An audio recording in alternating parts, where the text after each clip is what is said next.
When you're doing reference material, you can use any and anything that you want. I suggest using things that you like the most, only because you're going to be staring at it a lot. So if you have a favorite artist or a favorite type of clothing line or favorite coat and you want to draw that coat, you can always use that as a reference and it won't bore you. I usually use Lucky just because it has like a lot of fashion detail into it, and different poses that they do. Love skateboarding, so I always also use my skateboarding magazines that I get in the mail, CCS, just to see what the latest trend is as far as graphics and color and art. And also you can use these magazines for different poses that you might want to draw or even imitate or take pictures of. It always helps to see what's going on as far as fashion scenes go. If you're looking at the skateboarding magazines, you can also look at, ooh, this graphic needs to be edited, but if you're looking at the graphic that's on the skateboard, that also helps you, because then you can see how other artists may draw or think outside the box also. You can also use different tricks that they may do and use it as a body reference. And what I mean by that is the pose that they're doing, the angle that it's in, because when you draw, you always use something realistic versus cartoony as a reference. And I mean by anatomy. People don't realize that, but when they draw cartoons and they make up different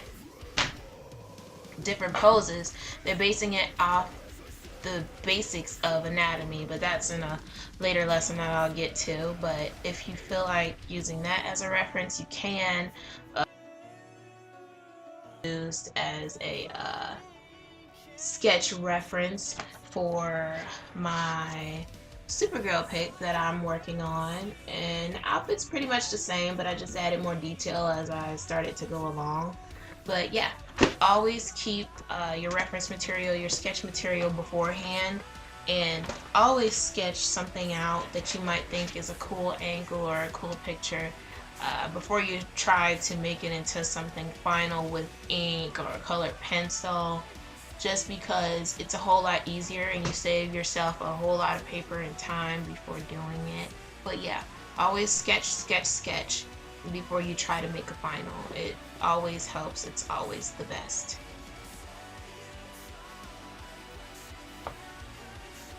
Okay, as far as paper goes, I'm just going to review this again. I suggest using the Strathmore sketch paper. Show a picture of it real quick. Boom! And this is the 400 series. They have different series, and I don't really understand that, so I'm not going to go over that. But this is the 60-pound acid-free paper. You always want acid-free because in about a year or two, you'll notice that the paper will start to yellow. That also goes with regular school paper. If you noticed it, like if you kept it for way too long or it's been out in the air, it'll be brown or yellowish, and you just don't want that to happen to your art pictures. It'll make it look sloppy, and it'll actually take away some value from it, unless like you meant for it to look that way later on, but usually you don't. So just keep that in mind. As far as finding the paper, this says fine tooth surface right there, but usually I just feel for the paper. Don't worry too much about the medium if you're beginning. Just feel it. If it feels soft enough for you, go ahead and use it for your basics. When it get past that, then you'll decide on what type of grain to use, because there's different type of grains of paper, hundreds in fact, that you can use for different things. So these books run about $7 to $20, maybe more depending on where you live or what art store you get them from. So just browse around, get prices, and then decide on what you want or need. If you can't afford the Strathmore, I suggest Artist's Loft, or even the Great Crafts drawing pad, 9x12 or 8x12. Those usually work. That's kind of like a standard sketch size as far as drawing goes. And again, always make sure it is acid free and you will be just fine. Sketch a little heart out and keep it going.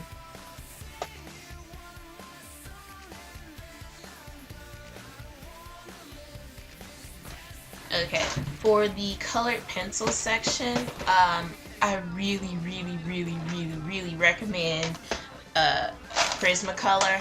It's kind of sad I'm getting excited about colored pencils, but these are the best, but they're very expensive. I think this set, when I was in college, I got it with a kit, so it didn't cost me as much. These, last time I checked in the store, were about $80. I've had them since '06, so it's been 6 years. Usually colored pencils, if you don't get a really good grade the first time and they get dry, or you kept them out in different heating conditions, they tend to crumble up and break as you're using them, and that's the worst case scenario. Sometimes when you're coloring it in, it'll put lines into the drawings that you don't want. So I suggest just going to the store or saving up your money and just getting a good price on them. See if you can use a coupon, see if they're on sale, something, because Prismacolor to me are the best colored pencils. They're not for everyone, so if you want to use something different, go right on ahead. If it works for you and it's cheaper, go ahead. But I suggest Prismacolor, the 48 count. They have a lower count, but they're still gonna cost you about 60 bucks, 60 to 80 bucks. So yeah, go with the 48. They have every color in the freaking rainbow that you can think of. The ones with more colors, like the 144 set, they tend to have more shades of the same color. So you'll have like a light pink and medium, then like a dark, then like fuchsia. So just keep that in mind, and for the basics I suggest the 48.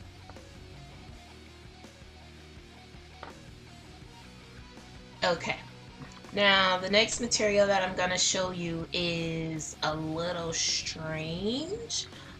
Architects usually use this, but they're really good for when you're drawing a picture and you're using a lot of pencils and different types of pencils, and then you need to erase something, and then you brush it across the paper to keep your hands from getting that black mark and to keep your picture from smudging. So I suggest using this. Go to any art store, go to the architect section. It's usually there, or down on the end where the pencils are.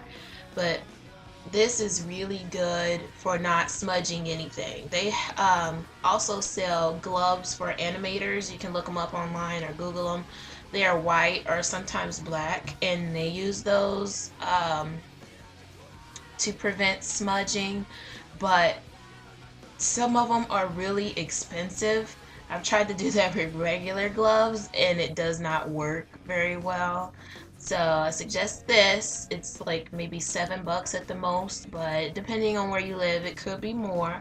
So just watch the prices and keep this brush in mind. It's made of synthetic and horse hair, so yeah, it'll keep your picture good and clean and easy and simple, and it won't be smudged. You won't have to redraw over lines just to erase something.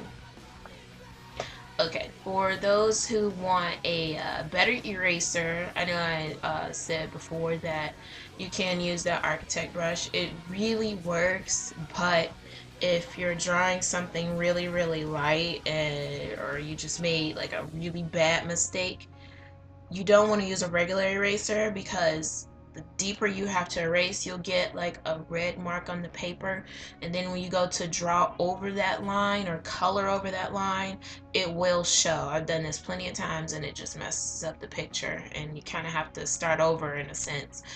So I suggest the kneaded eraser. This is, I think it's made out of just rubber, and what you do is you just warm it up with your hands like this, and then it just becomes very, very, very, very, very pliable. Usually, no, yeah, mine's look like this. That's like past pencil marks. Not too much to say about this. You just block the paper usually. It's kind of weird, but it takes the pencil right off and it doesn't leave a mark. So I suggest adding the kneaded eraser to your art supply list, and it only costs maybe like a couple of bucks if you get it by itself. They usually sell it in combo packs with other erasers and tell you how to use the eraser too, so just keep that in mind. Quick tip on the pencils: if for some reason that you want to use a mechanical pencil, they also sell these little mechanical pieces. This is 0.5 millimeters. They sell these at the art store also. These are like professional grade pencils to go in your mechanical pencil, which is kind of weird, but depending on how thick or bold or loose you want the drawing to look or feel, you can also use these, but draw with a mechanical pencil. So I also suggest these. They're only a couple of dollars. It's worth it. It only takes a second, and this is for people who don't want to use regular pencils all the time and just do like a quick base sketch. Okay, if you love to use color, I suggest using the colored pencil blender, and this one is by Artist Loft. I think it cost me maybe like $7-8 bucks, and I don't know if you can see it, but usually it has a double-ended tip, so this is like the big end, and then this is the small end. It's used for blending colored pencil, but I use mine for blending colored pencil and marker. Here's a picture that I'm working on. Supergirl done my way. But what I did was use the colored pencil, and I just did layers, you know, layers of different colors to make one solid color or make the picture look interesting. You don't always want to just use one plain solid color. It'll make the picture look flat, and you want it to have some sort of depth so people will find it more interesting to look at. So blend your colors and layer, layer, layer. Even if certain colors you feel don't seem like they'll match up together, use another sheet of paper and just mark that color, mark another color, and use the blender. It's that simple, and then put it on your picture. Don't just automatically put it on your picture, because then if it doesn't look right, you can't take it off. Always clean the tip also, because then there'll be excess colors. I messed up on one part in this picture that I'm working on, but you can always go back and find a way to fix it if for some reason the colors blend on accident. You didn't want those colors to touch. So just keep that in mind and keep blending. Keep playing around with color.